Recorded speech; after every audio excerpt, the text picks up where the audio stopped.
this is my initial impressions for Avengers: Age of Ultron. Um, I'm just going to hit some bullet points because this is going to be my initial reaction. I've seen it once. I'm going to see it twice. Twice.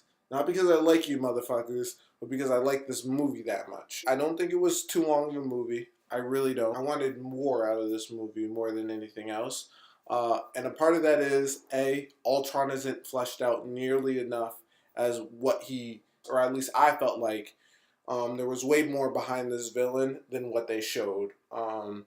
You get scatterbrained pieces of like, oh, maybe he is more than just the killer robot. The movie says this is more than just the killer robot, but Ultron only acts like a killer robot. So they're just bits, not enough for you to believe that he's not just a killer robot, even though the movie tries to tell you he's not just a killer robot.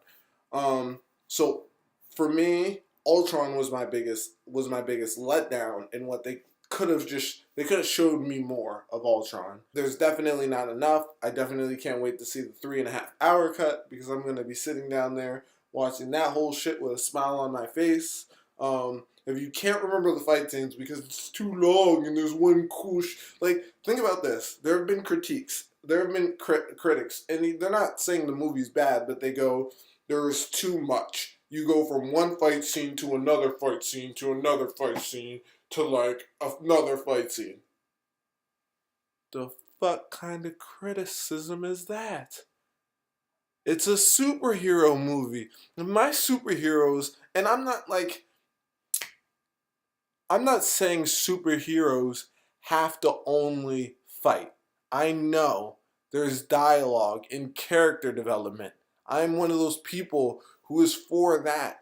But after Avengers and after every one of these members of the team has had 2 plus 3 plus movie appearances, you don't need to hear them talk about their lives. Even after Scarlet Witch gets inside their head, we know their motivations. We know what their whole life is. The only person who needed to be fleshed out got their fleshed out moments, and damn it, they were some of the best ones in the movie, and that was Hawkeye. Surprise, surprise. I thought I was going to hate Hawkeye, and I thought I was going to hate the fact that they were going to flesh him out, and damn it, he was so damn good.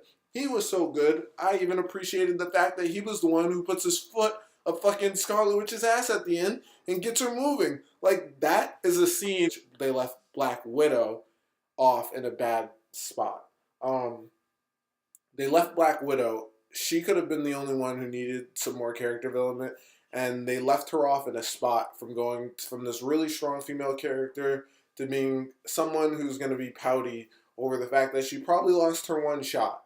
And unless it comes full circle with her and this banner thing coming full circle, which Joss Whedon not directing the next one, makes me doubtful. I'm to be honest, like, you can't count on that. Didn't need too much fleshing out, but like, they gave it to her in this, but they attached her to a male counterpart, and that's some of the whole problems. That's why you have all this stuff. It's like, flesh her out in another way. We did get to see some of her backstory, but the problem is, like, her backstory gets overshadowed by her developing romance with Banner. Although it was cool, she does take the lead, and I do like that. Like, Banner's kind of dumb and awkward, and he's scared of himself, and she's the one who has to throw herself out there to even. Something I really liked about this movie is, even though there's a lot of fighting, during the last 45 minutes of this movie, the last big battle with Ultron, you know what the heroes are doing? They're not fighting Ultron. They're saving people. And god damn it, I loved it. I loved it. Show me 45 minutes of heroes evacuating civilians from a city. Damn it, yes.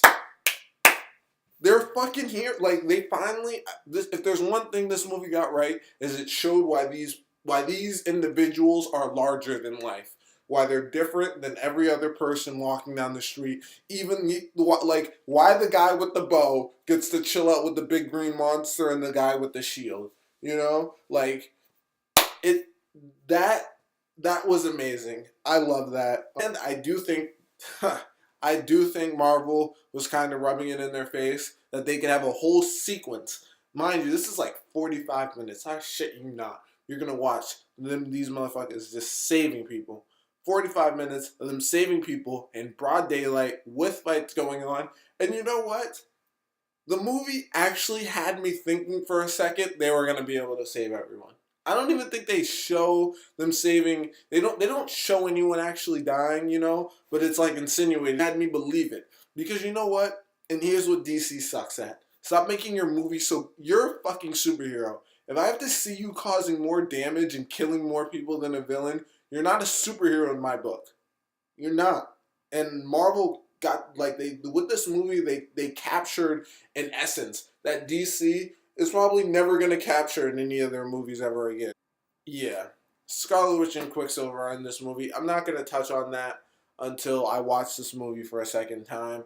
I will say I did enjoy it. I liked their whole turnaround, although some people say it was stupid. But I like the movie tells you its rules in the beginning, right? Anyone who thinks the whole Scarlet Witch and Quicksilver thing is dumb, the movie tells you its rules in the beginning. Because you cannot wrap your head around the movie's rules does not make the movie dumb. It makes you dumb.